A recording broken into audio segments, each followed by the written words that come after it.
हां मागच्या महिन्यात 300ला 1 रुपया कमचा रिचार्ज केला होता. तर मग ती बाई आता 25 झाले नाही तर ती बाई बोलती कृपया तुमच्या मोबाईलमध्ये रिचार्ज झाला.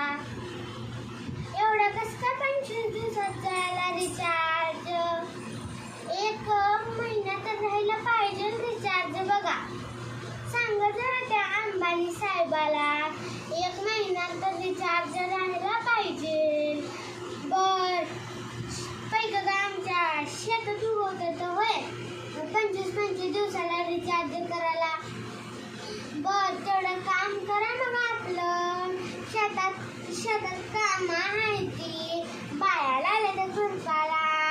बरं ठेवू का? निवांत बोलू.